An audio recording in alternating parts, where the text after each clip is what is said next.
ఈరోజు ఇద్దరు ఆదర్శ రాజకీయ నాయకులకు సంబంధించిన రోజు.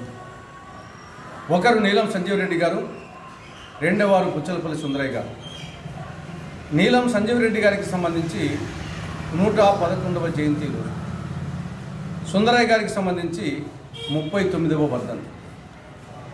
నీలం సంజీవ్ రెడ్డి గారు స్వయం కృషి స్వీయ ప్రతిభ ద్వారా ఒక రైతు రాష్ట్రపతి కాగలడు, ఒక గల్లీవాసి ఢిల్లీవాసి కాగలడు, ఒక సామాన్యుడు అసామాన్యుడు కాగలడని నిరూపించారు. ఎమ్మెల్యేగా, ఎంపీగా, రాష్ట్ర మంత్రిగా, డిప్యూటీ చీఫ్ మినిస్టర్గా, కేంద్ర మంత్రిగా, లోక్సభ స్పీకర్గా, రాష్ట్రపతిగా ఒక్క ప్రధానమంత్రి పదవి తప్ప మొత్తము అన్ని పదవులు ఆయన అలంకరించారు. ప్రతి పదవికి ఆయన న్యాయం చేశారు. పదవులు తనకు కాదు, తన వల్ల పదవులకు అలంకారం తెచ్చాడు. నైతిక విలువలు ఇన్ని పదవులు అనుభవించినప్పటికీ ఏనాడు నైతిక విలువలు తప్పలేదు. బస్సుల జాతీయకరణ విషయంలో సుప్రీంకోర్టు ప్రతికూల వ్యాఖ్యలు చేసిందని ముఖ్యమంత్రి పదవికి రాజీనామా చేసి నైతిక విలువలు నెలకొల్పాడు. స్పీకర్ అనే వ్యక్తి నిష్పాక్షికంగా ఉండాలి అనే ఉద్దేశంతో తను ఏ పార్టీ నుండి గెలిచాడో ఆ పార్టీకి రాజీనామా చేశాడు.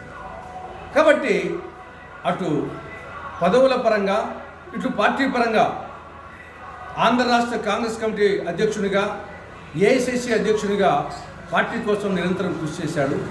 కాబట్టి ఒక్క మాటలో చెప్పాలంటే, నిక్కమైన మంచి నీలమొక్కటి చాలు, తలుకు వెలుకురాళ్ళు తట్టెడేలా, చాటు పద్యమిలను చాలదా ఒక్కటి విశ్వదాభిరామ వినవేమన్నట్లు ఒక నీతికి, నిజాయితీకి, నిర్భీతికి నిలువుటద్దంగా భారత రాజకీయాల్లో సంజీవ్ రెడ్డి గారు నిలిచారు.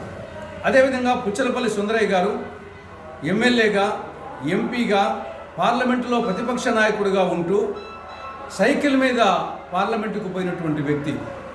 ఈనాటి రాజకీయ నాయకులు ఒక పంచాయతీ సర్పంచ్ అయితేనే ఫార్చునర్లో పంచాయతీ ఆఫీస్కి వచ్చే రోజు, ఒక ముఖ్యమంత్రి అయితేనే స్పెషల్ లగ్జరీ ఫ్లైట్స్లో విదేశాలకు విహారయాత్రలకు పోయే రోజు.